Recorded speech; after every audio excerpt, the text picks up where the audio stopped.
आज मैं राशमी गांव में आया हुआ हूं और जाडेश्वर महादेव मंदिर में आपको दर्शन करवाता हूं। ये जाडेश्वर महादेव मंदिर का मुख्य दरवाज़ा है। उसकी आगे और चलते हैं, पहाड़ी में बसा हुआ है। अब हम जाडेश्वर महादेव के दर्शन करने जा रहे हैं।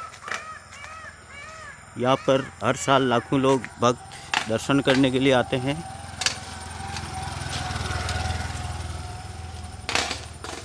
ये पहाड़ में बसा हुआ है, मंदिर पहाड़ में बना हुआ है। ये जो सामने अब दिख रहा है वो दूसरा द्वार है। देखो यहाँ पे बंदर भी बैठा हुआ है।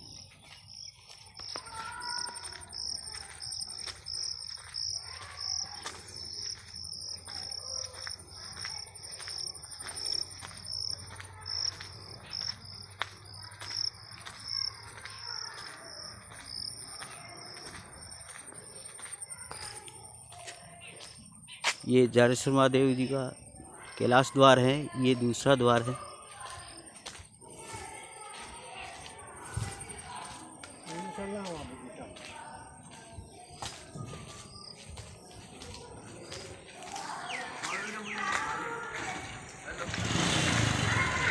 ये जाडेश्वर महादेव के मंदिर के बाहर एक इमली का पेड़ है, बहुत ही पुराना है।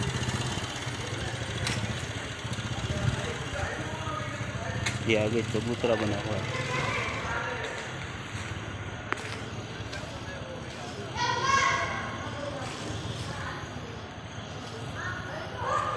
यहाँ पे साउंड भी लगे हुए, JMD साउंड रास उठवाड़िया। आज भजन पार्टी का कार्यक्रम भी रखते हैं। ये जो चौगान दिख रहा है आपको, यहाँ पे भजन पार्टी होती है, बहुत कलाकार आते हैं। ये जाडेश्वर महादेव के मंदिर में घंटा लगा हुआ है।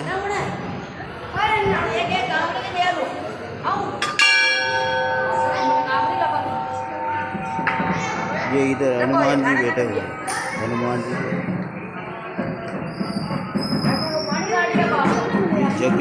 जगदग्नि ऋषि की धूनी है, यहाँ पर तपस्या करते थे।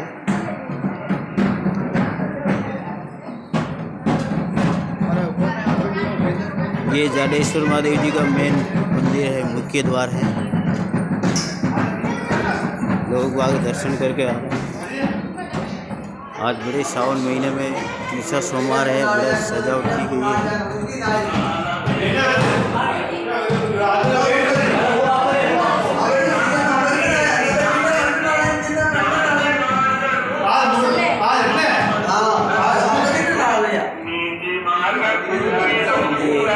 महादेव जी को श्रृंगार कराया जा रहा है।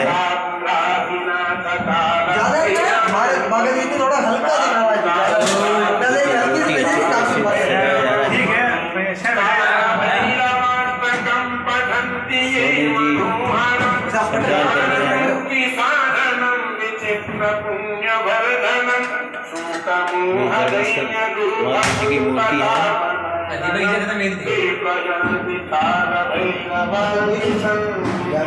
इनके मंदिर में कांच के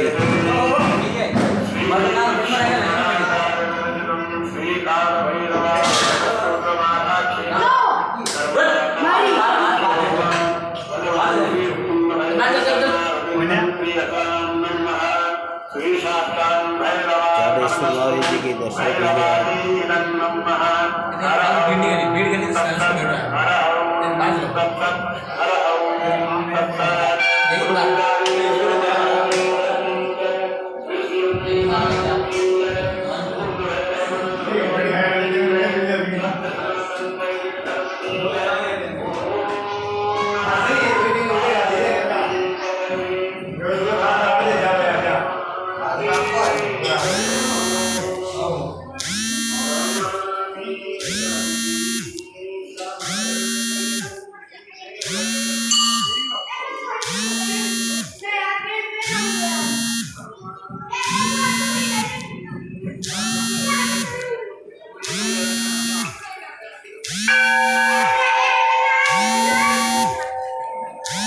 चलते हैं। इधर जाडेश्वर महादेव जी का पुराना छोटा शिवलिंग है।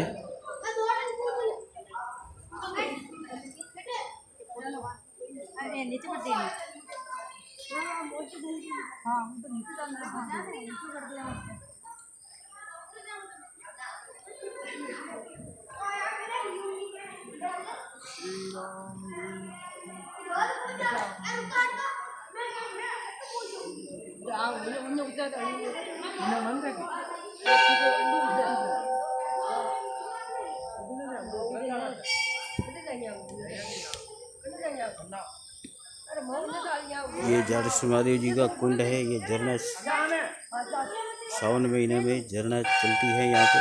अभी बारिश कम है इसलिए।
ये जाडेश्वर महादेव जी बहुत ही पुराना बरगद का पेड़ है।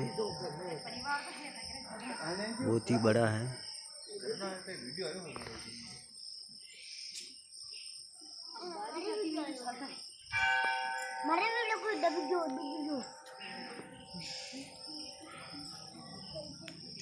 इधर में ये बेल पत्थर भी बो रखे हैं।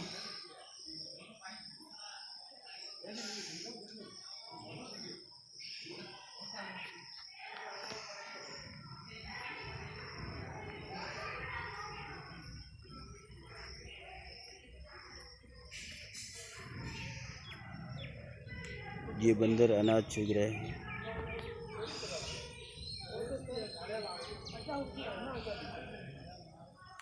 ये मंदिर के इस तरफ राशि बसा हुआ है।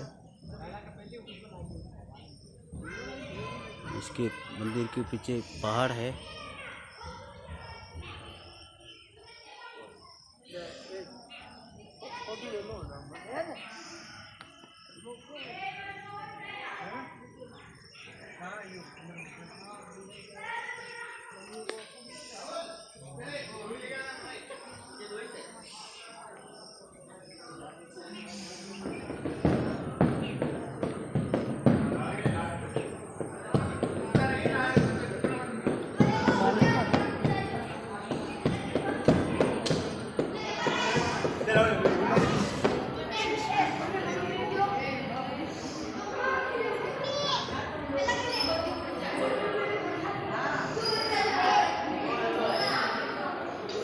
ये जगदल ऋषि की धुनी चल रही है।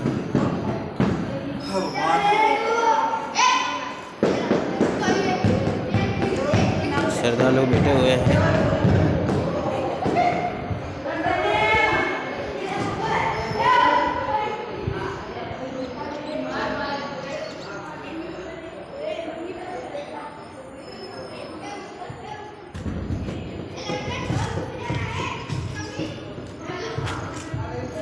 अब आपको दर्शन कर लिए हैं। आपको एक जो द्वार और है वो बताता हूँ। ये ओम शिवन्या द्वार है। अब जाडेश्वर महादेव जी के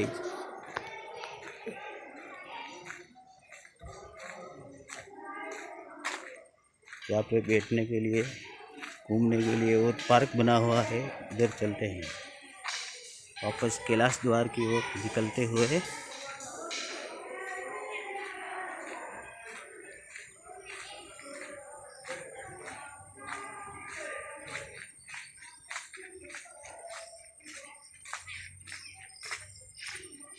अब हम पार्क की ओर चलते हैं।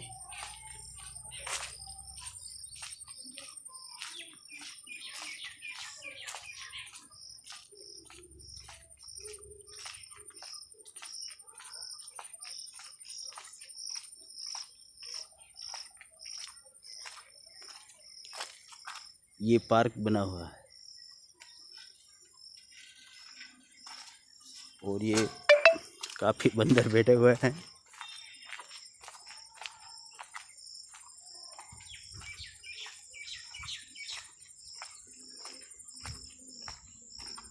बंदर भी भोलेनाथ की शरण में आते हैं। ये बैठने के लिए ब्रेंच बनाई हुई है।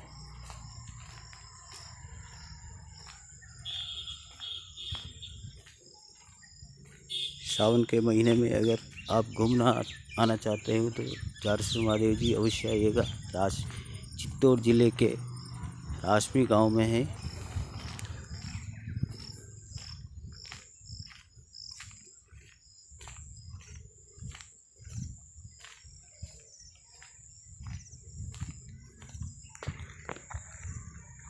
इधर एक कोई बैठे हुए, उनके पास चल के जानकारी लेते हैं। जय भोलेनाथ की। जय भोलेनाथ। जय भोलेनाथ की। जय भोलेनाथ। क्या दर्शन करने आए हैं? हाँ, दर्शन करना है भोलेनाथ। अच्छा अच्छा है। सावन महीना चल रहा है ना? हाँ। ये तीसरा सोमवार है। अच्छा, ये ठीक तीसरा ठीक। सोमवार, एक सोमवार और बाकी है। तो आपको ये मतलब जाडेश्वर महादेव जी के बारे में, कोई इतिहास के बारे में कोई जानकारी हो तो बताइए, बिल्कुल ताकि बताएंगे साहब। ताकि जो लोग दर्शक लोगों तक ये जानकारी पहुंच सके। तो बिल्कुल बताएंगे साहब। थोड़ा तेज बोलिए जी।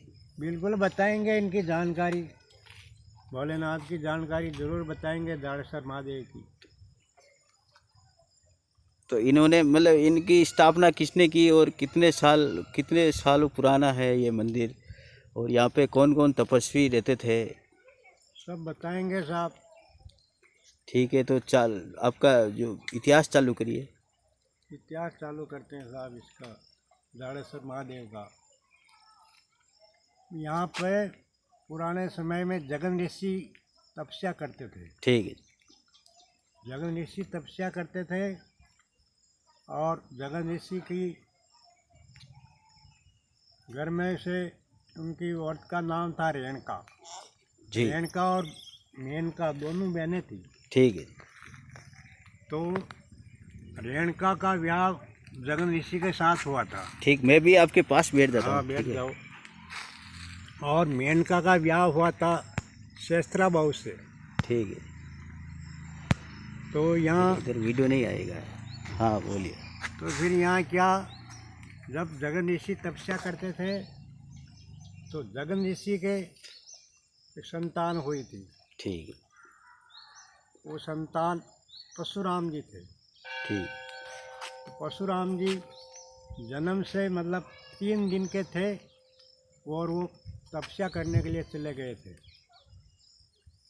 तो वहाँ जब वो परशुराम जी यहाँ से गए तब जगन ऋषि को बताया कि पिताजी मैं तपस्या करने के लिए जा रहा हूँ और आप यहाँ हमारी माता का ख्याल रखना और आपका भी ख्याल रखना। अगर आप में कोई मुसीबत आए, ऐसा समय आ जाता है, उस समय मेरे को याद करना। उसी 3 ताली बजाना, मैं यहाँ हाजिर हो जाऊँगा। ठीक है।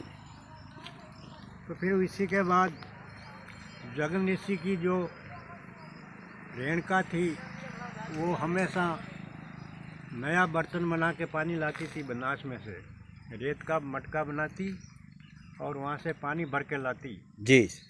हमेशा आश्रम में। तो एक समय की बात है, जो शस्त्रा बहू था तो उनके लड़के की शादी होने के जा रही थी। ठीक। तो अब ये तो साधु थे, इनके पास कोई धन दौलत तो था नहीं, तो वो उनके सहस्त्र बहू की बारात इसी आश्रम पे होकर, जगन ऋषि का आश्रम पे होकर जा रही थी। या पास में बनास नदी के पास? बनास नदी के किनारे होकर के वो आगे जा रही थी। तो वो खबर इनको मिली, जगन ऋषि और मेनका को मिली, रेणुका को। तो रेणुका ने मन में विचार किया कि आज अपन साधु नहीं होते, किसी राजा राजघराने में होते तो आज हमारी बहन की बारात हमारा आश्रम पे होकर जा रही है, लेकिन हमको आज नीचा देखना पड़ रहा है कि हमारे पास कोई धन दौलत तो है नहीं। शेषरा बहू तो राजा है, उनके पास तो धन बहुत है। तो वो दूसरे दिन ऐसा मन में उसको ये हो गया, गृहस्थ आश्रम और धन का मोह हो गया मन में। जी। तो दूसरे दिन फिर वो वहाँ नदी में बनास में गई पानी लेने के लिए। वहाँ मटका बना रही थी, मटका नहीं बना। ऐसा सुना है कि रोज वो रेत का मटका वहीं से बना के लाती? वहीं से नदी में से ही बना के लाती थी। ठीक है। तो उस दिन उनके मन में वो धन और इसका गृहस्थ आश्रम का हो गया, मन में उसको ये आ गया, मोह हो गया, तो वो मटका नहीं बना। ठीक। तो बिना पानी लिए वापस आश्रम पर आ गई। तो वो आई और उसने पूछा जगन ऋषि ने, तो आज पानी नहीं लाया? तो कहा आज नहीं लाया। क्यों? तो ऐसे ही आ गई। तो क्या कोई बताओ तुम्हारे मन में कोई? तो जगन ऋषि तो जानते थे। तो उसने कहा कुछ तुम्हारे मन में कुछ धन दौलत और कुछ मोह माया का संसार तुम्हारे दिल में आ गया। तो उसने कहा कि कुछ दिल में नहीं आया, नहीं तुम्हारे मन में हो जो बताओ। तो फिर उसने कहा, रेणुका बोली कि देखो आज मेरी बहन की बारात मेरे आश्रम पे होके जा रही है, अपने पास भी कुछ धन दौलत कुछ होता तो एक टाइम उनको भोजन देते और उसको रोकते मेरी बहन की बारात को। हाँ, उसकी सेवा चाकरी करता है। सेवा चाकरी करते। तो फिर शेषा तो उसने बोला जगन ऋषि ने कि तेरे मन में तो ये है, लेकिन उनको जाने दे, मत रोको, कोई फ़ायदा नहीं है। तो उसने कहा ठीक है। फिर जगन ऋषि के मन में ये आया कि अगर आज इनके मन में ये है, अगर ये नहीं करेंगे तो इनका मन मर जाएगा, इसके मन में क्या होगा। तो जगन ऋषि ने कहा ठीक है, जो होगा अब इसको कह देते हैं कि तेरी बारात को नूता दे दे, बारात को रोक ले।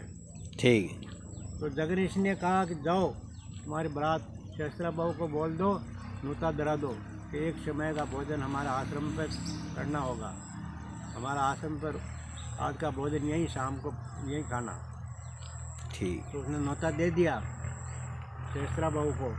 तो शेषरा बहू ने कहा कि वो क्या साधु मेरी बारात रोकेगा, मेरी बारात में कितनी 9 कोटी तो फौज है। ठीक। और कितने मेरे राजा महाराजा 12 गांव लगते हैं, सब मेरे बाराती, वो क्या मेरी व्यवस्था करेगा, मेरी बारात में हाथी घोड़े इतना किस की व्यवस्था करेगा, वो साधु क्या कर सकता है। ठीक है। तो फिर उसको अलकाला को भेजा वापस संदेश लेके। तो वो फिर वापस संदेश भेजा जगन ऋषि ने, आपकी कितने भी फौज फाटा हो, कितने भी गांव हो, मैंने कह दिया कि एक समय का भोजन मेरी आश्रम पर करना है तो करना है, आपकी सब व्यवस्था पूरी होगा। तो ठीक है, नूता दे दिया और बारात आ गई, पड़ाव डाल दिया आश्रम के बाहर, फौज फाटा सब पड़ाव दे दिया। फिर उसके बाद में शाम को 4 बज गई। तो वो तो साधु थे, उनके पास क्या है। तो सब बाराती इधर उधर देखते हैं, भूख लग रही है, कुछ व्यवस्था तो दिख नहीं रही है, आप लोगों को न्योता दे दिया।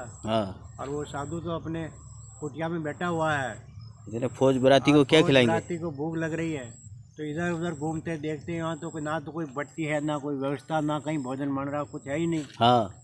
फिर घूमते घूमते उसने कहा कि राजा को बोला, राजा साहब भूख लग रही हमको, यहाँ तो कोई व्यवस्था है ही नहीं, आपने कहा कि आश्रम पर भोजन बन रहा, यहाँ तो हमारा कुछ दिखाई नहीं दे रहा। और ये पहाड़ पे भी कोई फल फ्रूट वगैरह नहीं? फ्रूट कुछ नहीं है यहाँ, तो क्या खाएं।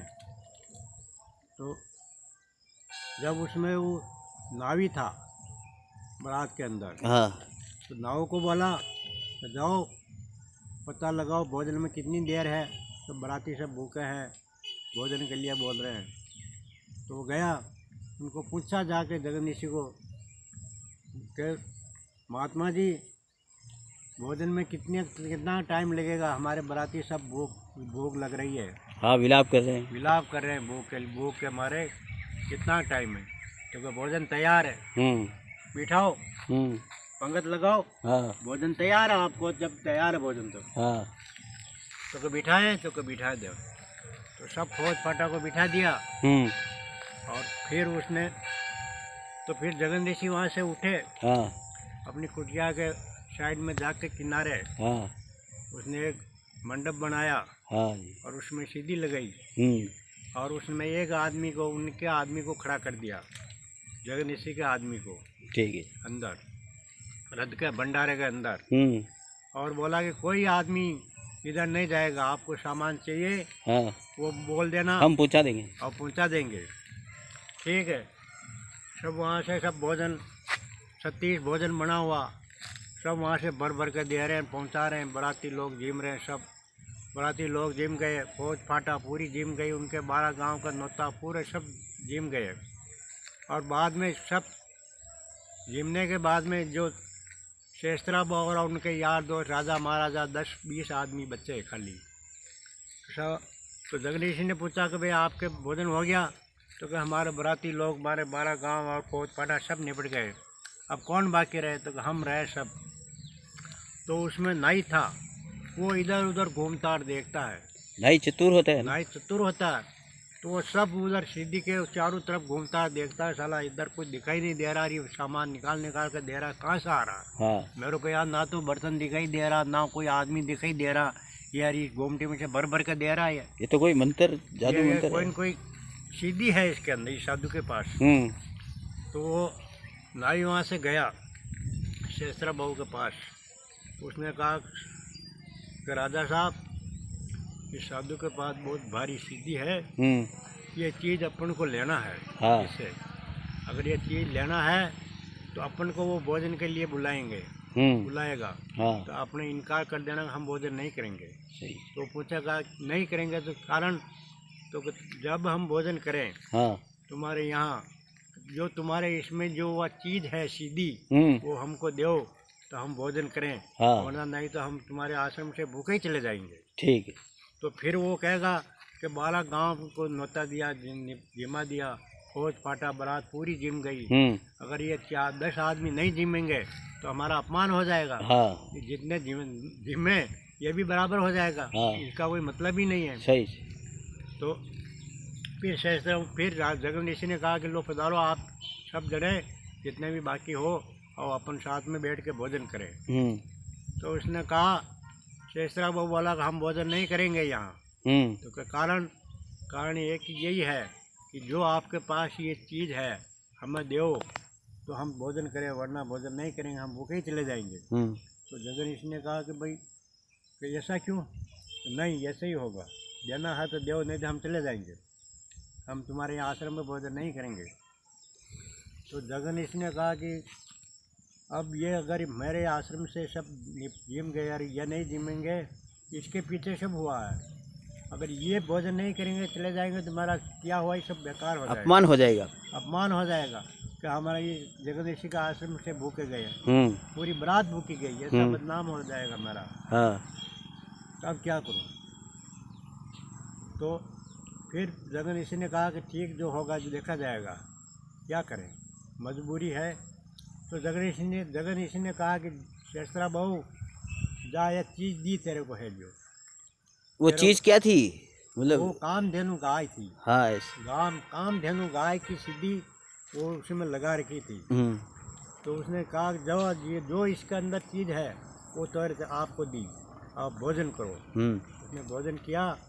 फिर बाद में वो वहाँ गया, वो सीधी लगा रखी थी वो मंडप के अंदर।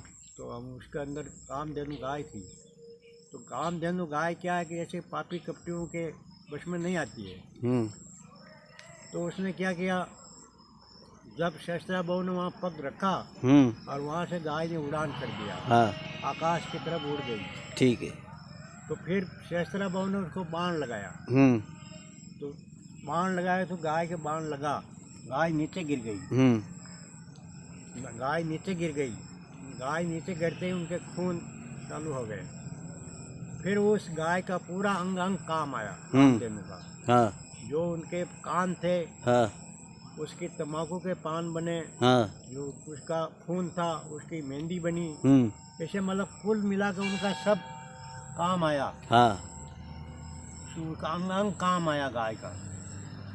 और फिर जैसे कान धनु को बाण लगा और वहाँ अपने आप लड़ाई चालू हो गई। उनके जो फौजी थे वही आपस में लड़ने लगे। हाँ, लड़ लड़ के मरने लगे। तो शेषरा बहुत और खड़ा खड़ा देख रहा ये क्या हो रहा है। तो फिर जगन्नेशी ने देखा, कुछ जगन्नेशी ने ऐसा कट्टा कभी देखा नहीं। उनके क्या काम है, वो तो साधु संत है उसे। तो फिर एकदम वो देखते देखते जगन्नेशी ने कहा ये क्या हो गया, ये क्या हो गया, ये क्या हो रहा है, ये तो मैं नहीं देख सकता हूँ। तो फिर एकदम घबराया। फिर उसने शेषरा वो जगन्नेशी बोला कि यार अपन को जो परशुराम जो गया उस समय अपन को बताया कि पिताजी आप अगर कोई विपदा पड़े, मुश्किल आए तो हमें याद करना। हाँ, वो वचन याद आ गया। वचन याद आया।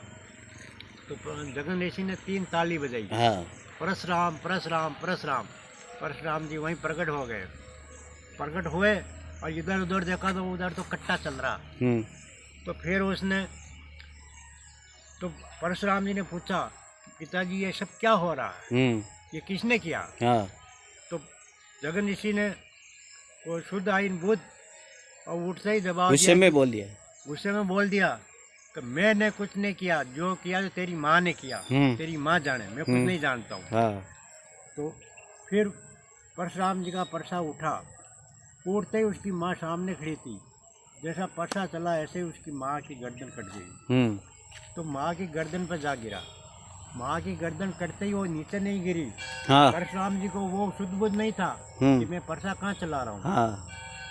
तो माँ की उनको तो वो गुस्सा आ गया ना, गुस्सा आ गया। तो वो माँ की गर्दन कटते ही नीचे नहीं गिरी। जैसे वो गर्दन कटते ही परशुराम जी के पीछे पीठ पर लग गई, कंधे के ऊपर। परशुराम जी को मालूम नहीं था। परशुराम जी वो शेषरा बाबू की सेना में लड़ाई करने लगे। तो पूरी जितनी भी फौज थी शेषरा बाबू की सबको काट डाली, सबको खत्म कर दिया। फिर खत्म हुआ। फिर परशुराम जी खड़े संतोष से खड़े हुए। फिर उनका हाथ गया इधर, नजर गई पीछे तो उनकी माँ की गर्दन या कंधे पर लगी हुई पीठ पे। तो फिर उसने कहा कि ये क्या, तो माँ हत्या हो गई, अब क्या होगा। तो शेषरा बाबू वहाँ शेषरा बाबू भी गया और वहाँ अब परशुराम ने कहा ये माँ हत्या कहाँ उतरेगी, ये पाप कहाँ उतरेगा मेरा। तो परशुराम जी उसी समय वहाँ से निकल पड़े अपनी माँ की हत्या उतारने के लिए। हाँ। तो परशुराम जी सब स्नान कर लिए, सब नदियों में नहा लिए, जितनी भी नदियाँ थी और सब जितने भी तीर्थ थे चारों धाम कर लिया, चारों धाम में घूम गए, लेकिन उसकी माँ का पाप नहीं उतरा। फिर वहाँ से वो घूमते घूमते वापस आ रहे थे इधर।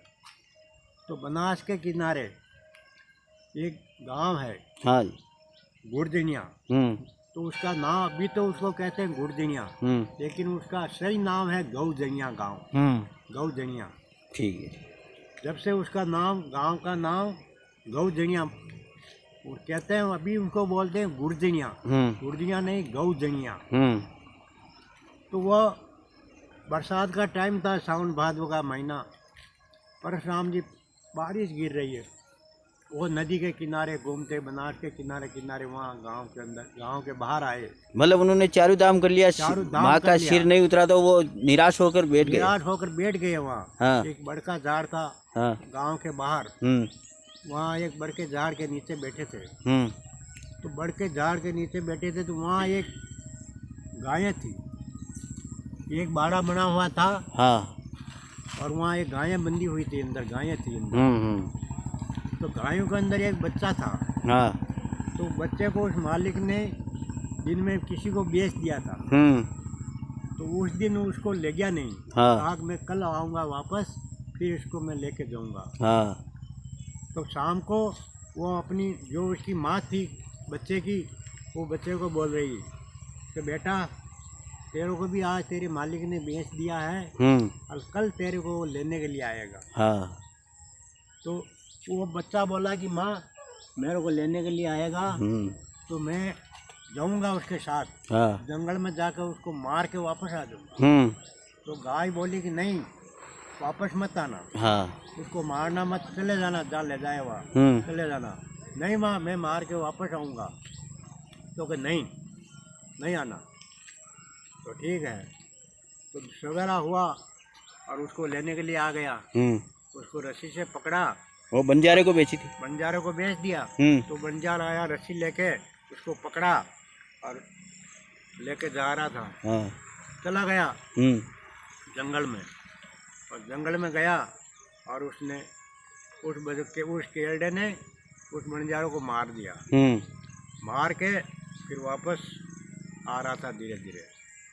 तो आते आते उसको शाम हो गई। वही संध्या का समय था। तो परशुराम जी ने वो बात सुनी थी शाम को। दिन में वो भी वहाँ से चले गए। तो शाम को फिर वो उसी समय आके वापस बैठ गए, उसी स्थान पे आ गए। उसी स्थान पे आके बैठे। हाँ बोले कि जो रात में जो गाय अपने बच्चे को बता रही थी कि मारना मत, जीव हत्या हो जाती है, मारने से जीव हत्या हो जाए, मारना मत, तू चले जाना। अगर वो केड़ा कह रहा था मैं उसको मारूंगा और वापस आऊंगा तो इसका क्या नतीजा निकलता है। हाँ तो वो सुनने के लिए परशुराम जी भी वापस आकर उसी जगह स्थान पर बैठ गए छुप के। तो धीरे धीरे समय बीतता गया, अंधेरा हुआ और वो बच्चा वापस आ गया, आके बाहर खड़ा। तो अब उधर से गाय ने उसको देखा, अंदर से गाय ने आवाज़ दी, ए तू अंदर मत आना, बाहर खड़ा रहना। तो क्यों? तो तूने जीव हत्या की है, तेरे ऊपर हत्या चढ़ी हुई है। हाँ। इसलिए तू अंदर मत आना, बाहर ही खड़ा रहना। तो बाहर ही खड़ा रहूँगा। हाँ। तो कि माँ मेरे ने गलती तो कर दी, मेरे से हत्या तो हो गई। हाँ। लेकिन अब इसका कोई उधार तो बता, मेरा उधार कैसे होगा? हाँ। कि जिंदगी भर मैं हत्या में ही रहूँगा। तो तेरा उधार है तो बता। जो ये बनास बह रही है, बनास के अंदर कूद जा, इस किनारे से उस किनारे चला जा। मैं आगे आगे चलूँ, तू मेरे पीछे पीछे आ। मैं आगे आगे चलूँ और तू पीछे पीछे आ, तेरा अंग कोई बाहर मत रखना। ये बात परशुराम जी सुन रहे थे। परशुराम जी सुन रहे थे। वो बढ़ के नीचे बैठे बैठे। तो आगे गाय निकली, पीछे पीछे वो बच्चा भी। जो बनास बह रही थी ढावापुर, तो सीधे उसमें कूद गए गाय और वो दोनों। हाँ। तो पीछे बच्चा था और आगे गाय थी। तो बच्चे ने क्या को अपनी पूंछ ऊंची रखी, तो पूंछ काली रह गई। और सांस लेने के लिए मुंह ऊंचा रखा था, नाक, तो उसके नाक काले रह गए।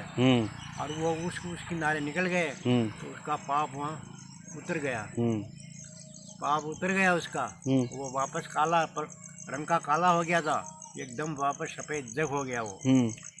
फिर परशुराम जी ने वो करिश्मा देखा।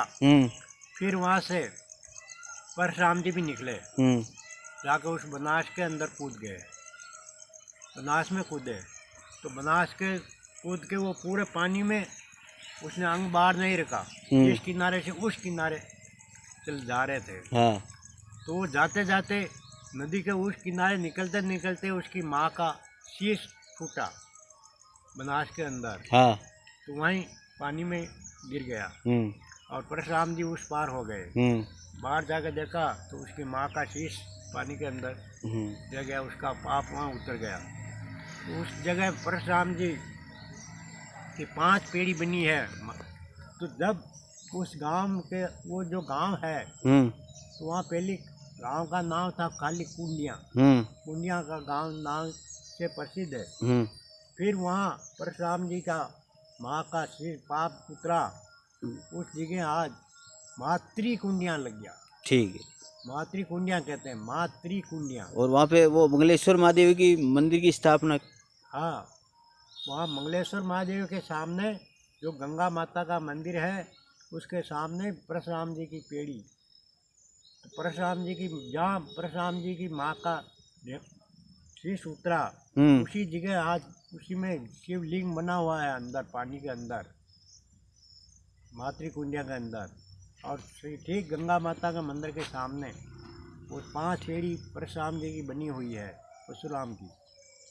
ऐसा भी सुना है कि जब चारों धाम करने के बाद अगर यह मातृकुंडिया के दर्शन करने और इस नदी में जब तक नहीं नहाते हैं तो मतलब कोई पाप नहीं उतरता है। जब चारों धाम करके भी आते हैं तो भी मातृकुंडिया के अंदर आके स्नान करेंगे इस पेड़ी के ऊपर, तब उनका चारों धाम का लाभ मिलेगा। वरना नहीं, मातृकुंडिया नहीं नहाए तो चारों धाम गए, वो भी सब व्यर्था है। वैसे चारों धाम तो है ही, लेकिन ये 5वां धाम है ना। 5वां धाम ये है, मेन तीर्थ ये है। ठीक है। अभी आपने जो पुठवाड़े वाले अम्बालाल जी सुकाल जो ब्राह्मण है, पंडित हैं, उनकी मुख जुबानी सुनी है और जगदम्ब ऋषि और परशुराम जी का इतिहास बताया है, यहाँ जारेश्वर महादेव जी के मंदिर के बारे में बताया है। आप ही देखिए। धन्यवाद सर।